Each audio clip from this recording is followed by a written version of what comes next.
Bienvenue sur Africa 24 dans cette nouvelle édition du 12-15. Voici les titres de l'actualité. Nouvel accord de paix signé le 12 septembre par les dirigeants sud-soudanais.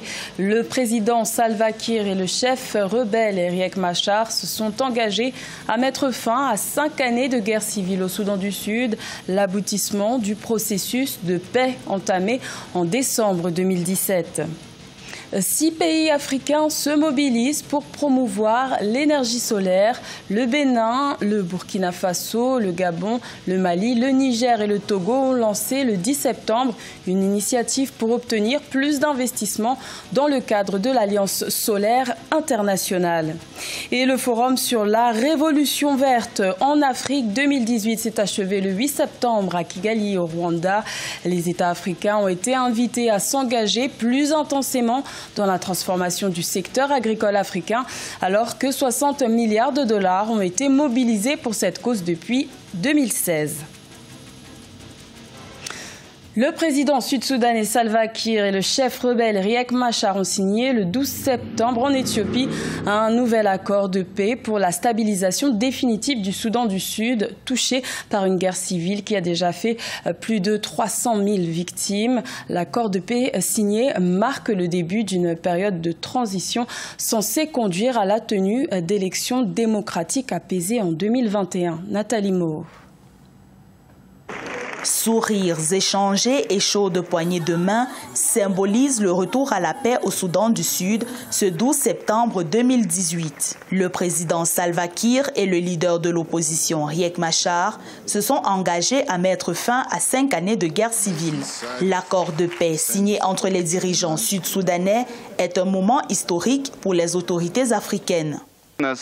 C'est une étape majeure et une grande tentative pour la construction d'une paix durable. Alors que nous assistons à cette étape historique, nous nous souvenons et nous pleurons les victimes de la violence et espérons que cet accord fermera ce sombre chapitre au Soudan du Sud. Ce deuxième traité de paix est l'aboutissement d'un processus entamé en décembre 2017. Entre rejet des termes de l'accord et escalade de violence, Riek Machar remettait encore en question le 28 août dernier les capacités du Soudan du Sud à implémenter l'accord de partage de pouvoir. Un scénario qui ravive les craintes de l'échec du nouveau consensus, comme ce fut le cas en 2016. Nous restons préoccupés par le niveau d'engagement des parties à cet accord et à l'accord de cessation des hostilités signé à Addis Abeba en décembre dernier. Le Soudan du Sud en paix doit dorénavant construire son processus de transition élargi sur une période de 3 ans. Elle sera marquée par le retour de Riek Machar au poste de premier vice-président du pays. Les travaux de la première réunion du comité de suivi de la CEDEAO sur la crise politique au Togo ont pris fin le 11 septembre. L'opposition n'a pas trouvé satisfaction sur la question de la CENI et continue de réclamer une recomposition de la Commission électorale nationale indépendante. Le gouvernement, quant à lui, attend l'arrivée très prochaine à Lomé des experts électoraux de la CEDEAO. Reportage de notre correspondante Emefa Kofi.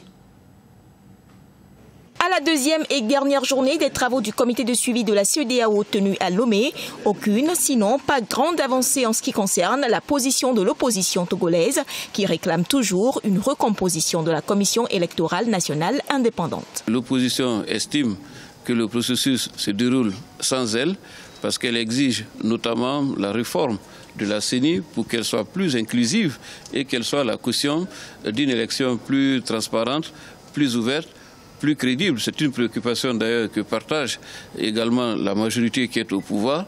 Il est de notre devoir de contribuer à ce que la CENI connaisse la recomposition souhaitée par toutes les parties. Du côté du pouvoir, la machine électorale est lancée. On estime qu'il revient désormais à l'opposition de la prendre en marche pour la législative fixée au 20 décembre 2018. Le train est parti.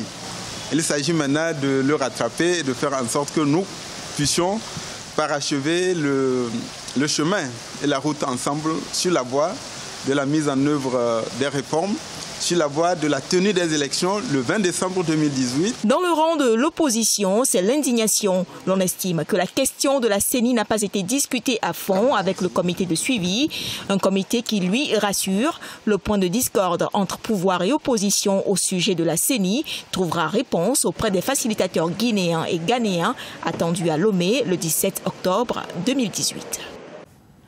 Le Bénin, le Burkina Faso, le Gabon, le Mali, le Niger et le Togo ont lancé dans la capitale togolaise Lomé une initiative mondiale pour la mobilisation des investissements dans le cadre de l'Alliance solaire internationale, une évolution dans le sens de la réalisation de leurs objectifs en matière d'énergie solaire. Rappelons que l'Alliance solaire internationale a été lancée en 2015 à l'occasion de la conférence de Paris sur le changement climatique. Cheikh Omar Bendaogo. L'une des priorités du sommet de l'Asie, l'Alliance solaire internationale tenue le 11 mars 2018, était de mobiliser les fonds nécessaires au développement de l'énergie solaire. Le Bénin, le Burkina Faso, le Gabon, le Mali, le Niger et le Togo viennent de prendre les devants à travers une initiative mondiale pour la mobilisation d'investissements. C'est le levier indispensable si nous voulons agréger à grande échelle la demande de financement pour les projets dont nos populations ont besoin, obtenir la mise en place d'outils de garantie adaptés et une diminution massive des coûts de financement. Cette initiative vise à rallier tous les pays membres de l'Asie qui voudront y participer. Les pays africains veulent être des acteurs engagés dans la révolution solaire. Vu le coût des matières premières qui ne font que chuter, à savoir les modules photovoltaïques et les rendements qui vont en progression, cette entrée dans le solaire photovoltaïque est une bonne chose. Il faut que le financement en amont soit bien ficelé puisque c'est des projets avec des montants de financement très élevés. Il faut également que le contrat d'achat d'énergie soit bien négocié entre l'acheteur et le vendeur pour que ce genre de projet soit rentable pour les deux parties. L'Asie veut offrir l'écosystème rassemblant les solutions technologiques, les ressources financières et les capacités de production de masse pour les 121 pays situés entre les tropiques du Cancer. L'objectif est de mobiliser 1 000 milliards de dollars pour développer 1 térawatt d'énergie solaire en 2030. La CEDEAO, elle, ambitionne de porter progressivement la part des énergies renouvelables dans le mix énergétique à 35% en 2020 et 48% d'ici 2030. Les leaders africains sont invités à s'engager encore plus dans la transformation agricole du continent. C'est le message qui est ressorti du forum sur la révolution verte en Afrique qui s'est clôturé le 8 septembre à Kigali au Rwanda. Les États ont été encouragés à respecter leurs engagements en faveur du continent africain qui possède 65% des terres arables non cultivées au monde. Reportage de notre correspondant Fraternda Kaisenga. C'est sur une haute note que le forum sur la transformation agricole en Afrique s'est clôturé à Kigali au Rwanda ce 8 septembre 2018 avec un sommet des chefs d'État et de gouvernement africains et des ministres de l'agriculture de plus de 25 pays africains. Le forum s'est engagé à tripler le commerce agricole entre les pays africains et à forger de nouveaux partenariats avec les pays comme la Chine, l'Inde, le Brésil et Israël. Ce secteur est non seulement essentiel pour la survie, mais il dirige également tous les autres secteurs du développement socio-économique. La majorité des Africains gagnent leur vie à travers le travail de la terre. Pour cela, l'agriculture mérite toute l'attention des politiciens, des chercheurs et des entrepreneurs africains.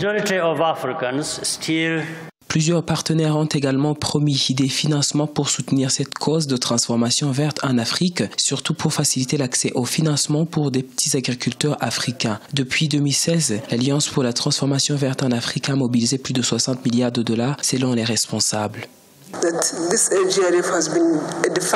Tout ne se mesure pas sur la base des fonds que nous avons pu mobiliser. Par exemple, l'un des succès de cette édition 2018 est de pouvoir nous rendre compte que nous avons failli en tant que leader dans ce secteur, mais que nous allons nous corriger. Nous rentrons avec un devoir de suivre de près notre progrès et de sensibiliser les autres à rejoindre notre cause, celle de nourrir l'Afrique.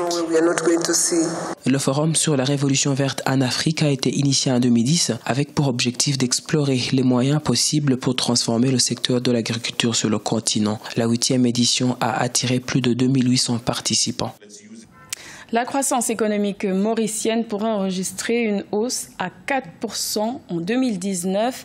Mais pour que ces prévisions soient effectives, le pays doit investir dans le secteur des infrastructures. Le gouvernement a accordé 453 millions de dollars à ce secteur, dont le budget devrait augmenter de 15% en 2019. Plus de détails avec Marcel Farba-Maroun. En 2019, l'économie mauricienne pourrait voir sa croissance augmenter à 4%, d'après le directeur de la Mauritius Commercial Bank, Pierre-Guy Noël. Selon lui, cette croissance devrait être tirée par les investissements dans les infrastructures liées au transport, tels que les chemins de fer et les routes, mais également dans la construction de bâtiments et de logements sociaux. Un budget de 453 millions de dollars a été accordé par le gouvernement à cet effet. L'investissement public en l'île Maurice a un effet de croissance très porteur, alors que dans d'autres pays où il y a la corruption qui règne, les investissements publics sont surfacturés d'au moins 50%, ce qui réduit l'effet de l'investissement public et surtout la qualité de l'investissement public. Donc c'est pourquoi l'île Maurice, en tablant sur des investissements d'infrastructures, ce sera très porteur de croissance. Le budget consacré aux infrastructures devrait augmenter de 15% en 2019. Toutefois, l'économie mauricienne est toujours confrontée à un accroissement de ses importations. Le secteur touristique et les investissements directs étrangers devraient contribuer à minimiser l'impact de la hausse des importations. L'île Maurice, au départ de son indépendance, elle était un pays de monoculture de la canne à sucre. Elle est devenue le meilleur producteur de sucre au monde. Si elle exporte, il faut qu'elle importe aussi. Elle ne peut pas tout produire. C'est un tout petit pays de 1 300 000 habitants, je pense. Comme elle exporte beaucoup, il faut qu'elle importe aussi beaucoup pour pouvoir nourrir sa population. Ça, le propre du commerce international. Il faut savoir donner et recevoir. Maurice dispose d'une économie diversifiée basée sur les secteurs de l'industrie et du tourisme, les services financiers, les technologies de l'information et de la communication et les énergies renouvelables, entre autres. Ce journal a été réalisé par l'ensemble de la rédaction. Merci de votre fidélité. L'information continue sur Africa 24.